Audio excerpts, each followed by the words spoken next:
By the late 1800s, new settlements were emerging across the Front Range in Colorado. Silver was king, and opportunity was everywhere.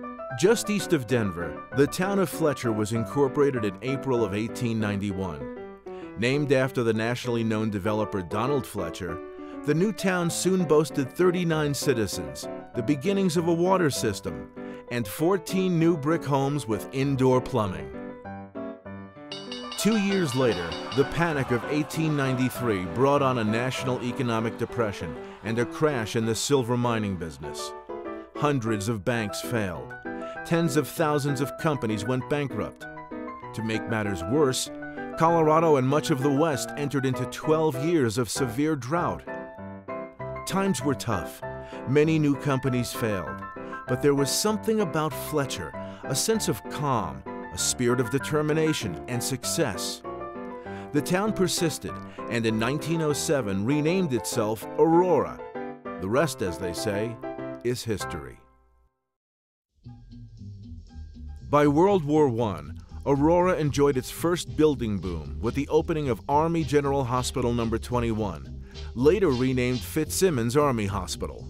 By the Roaring '20s, Aurora's connection to other communities in the region was Colfax Avenue, the longest continuous street in America, a major thoroughfare of commerce, industry, and tourism.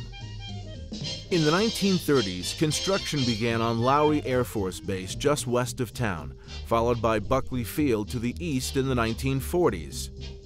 Lowry played a critical role in U.S. military history, as the nation established a new branch of the armed forces known as the U.S. Air Force. The first class of plebes arrives at Lowry Air Force Base for the beginning of the course at the United States Air Force Academy. From 1954 to 1958, Lowry served as the temporary home of the U.S. Air Force Academy before it moved to its permanent home in Colorado Springs. Nearby Buckley Field would undergo its own evolution, from Naval Air Station to Air National Guard Base, and finally, Buckley Air Force Base.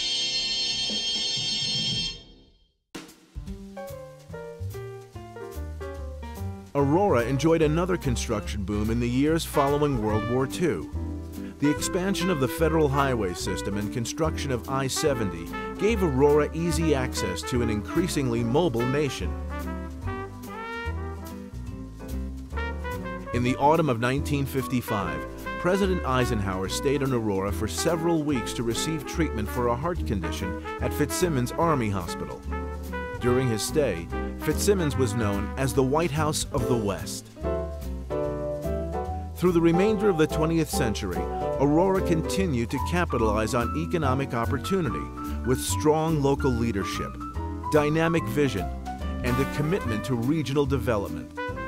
The path for continued economic success was becoming abundantly clear. Keep calm and make history.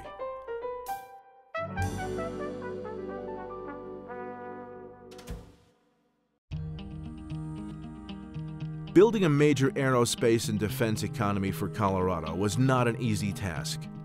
Competing against large population states such as California, Texas, and Florida, Colorado repeatedly won new missions and recruited private companies, consistently surprising the competition. Today, Colorado has established itself as the #2 aerospace economy in the country, and much of that is due to Aurora. Aurora boasts 1/3 of the state's aerospace and defense activity, and Buckley Air Force Base contributes more than $1 billion annually to the region's economy. Buckley continues to be the fastest-growing Air Force base in the nation.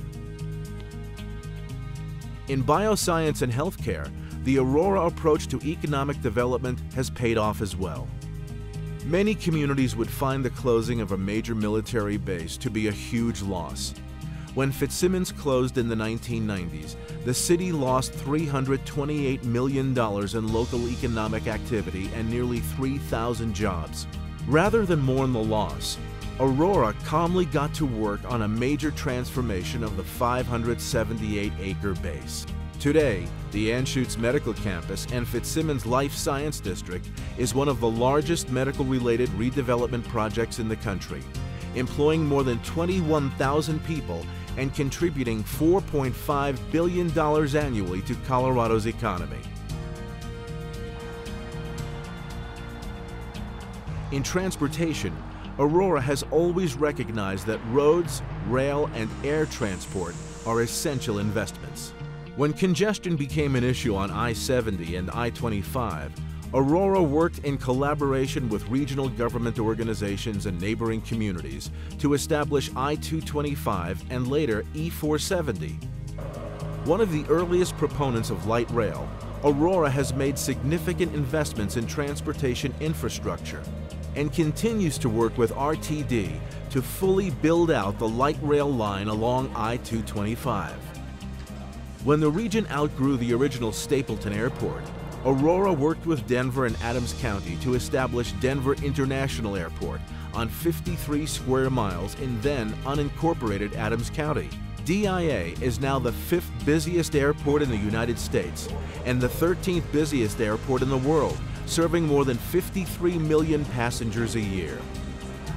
Aurora continues to build on the original vision for DIA with several major developments, including a new Gaylord Hotel and Conference Center that will bring $273 million new dollars in annual economic activity to the state, attracting over 430,000 new visitors to Colorado every year, while establishing nearly 3,000 permanent jobs and thousands of construction jobs.